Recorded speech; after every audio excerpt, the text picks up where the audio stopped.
which is not recognized here.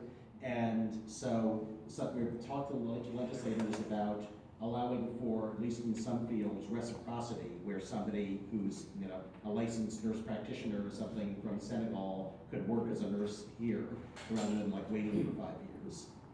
So that's something that, again, I hope the legislature, because it's state law that determines these licensing requirements, that's another thing that we hope we can work with the legislature on.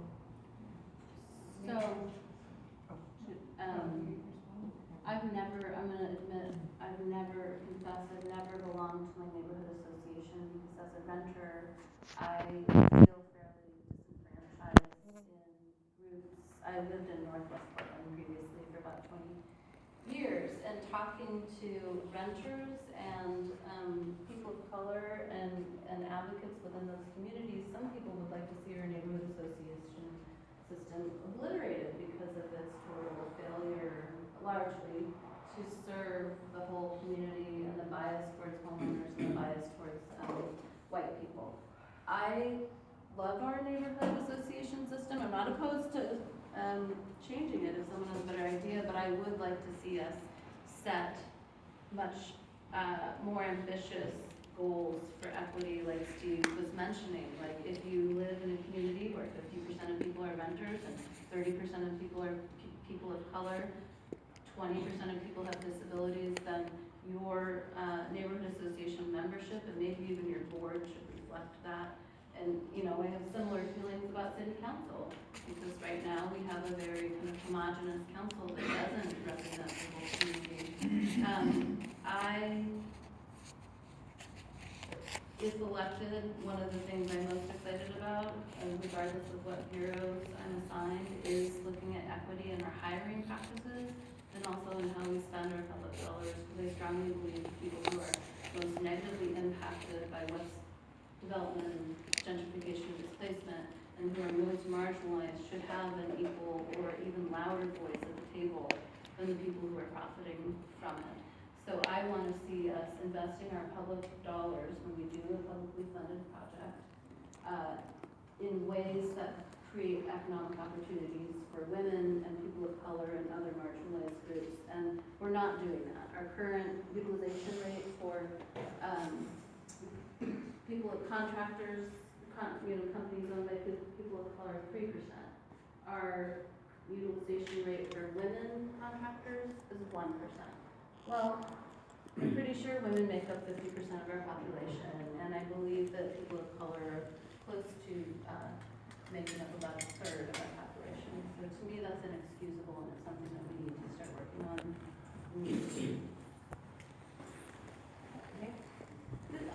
Yeah, Okay, I this is wanted to add. Yeah. I can't see down Very there. beginning. I'm sorry. Go for it, let's have a free for all from now on. So, I'm sorry?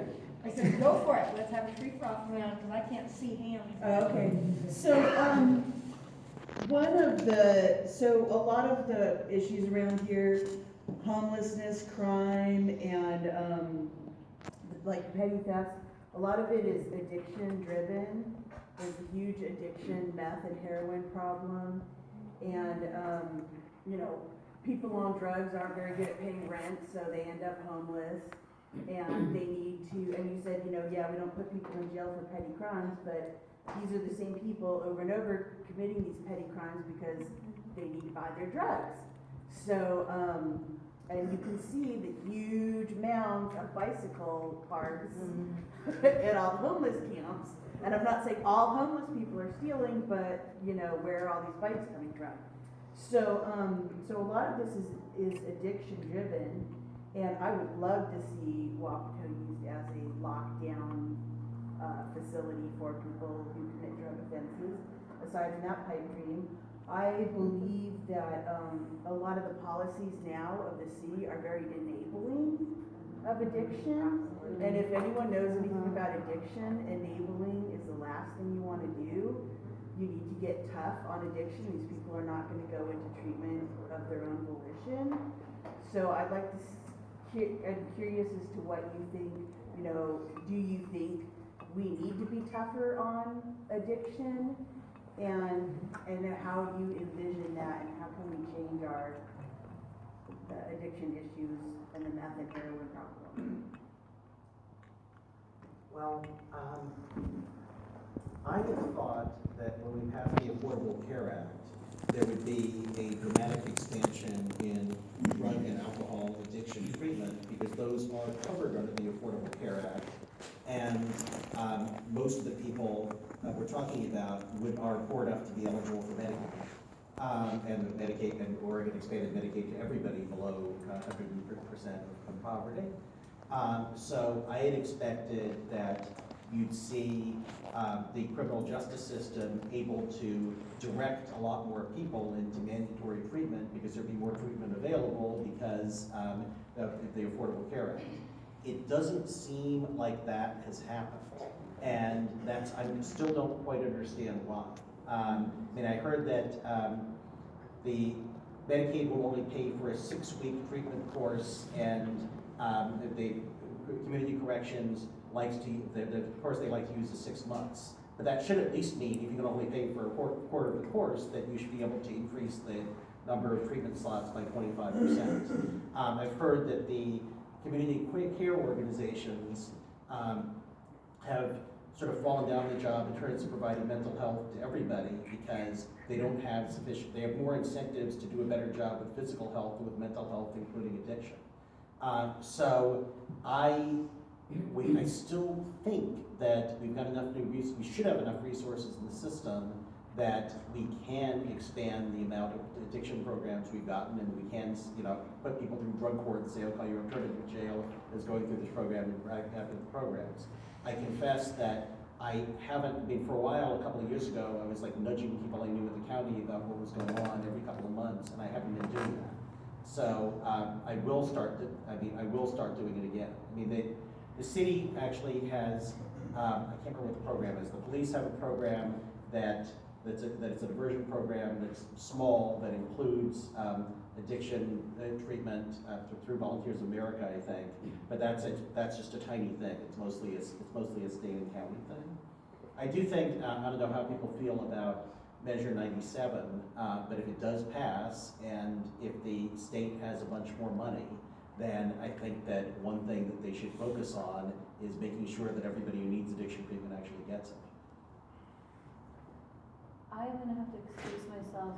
I told my sitter I'd be back at 9:30, and I live quite a ways away from here, but I mean, I guess I would just add that I'm a fan of diversion programs. I'm a fan of harm reduction.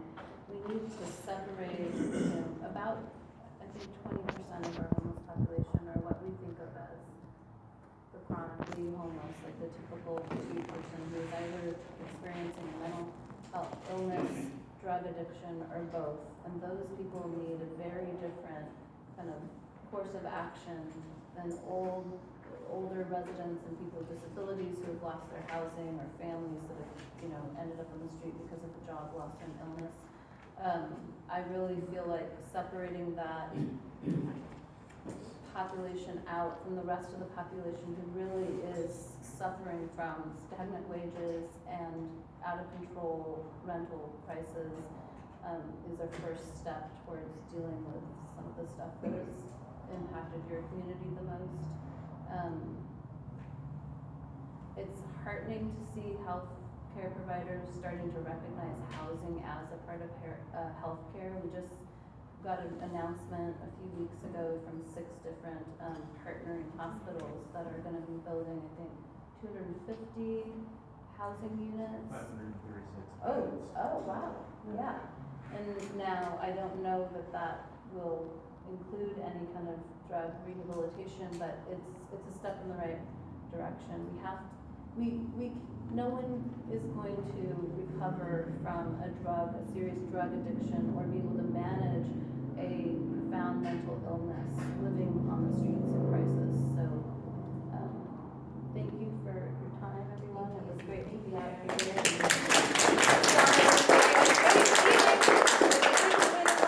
Thank you both for taking the Thank time you. to come and Thank say you. what. We have, Steve, did you have any closing remarks? Yes, my closing remark is I just want to let people know if they happen to care, because my wife gave me this app, which otherwise I would not have. I'm sorry. I was going to try to get the final score of the game, and now I can't find it. The Indians were ahead very much for coming. Thank you. Ladies and gentlemen, we have one more item on our agenda before we adjourn. You're quite welcome to leave if you want, because we are way over.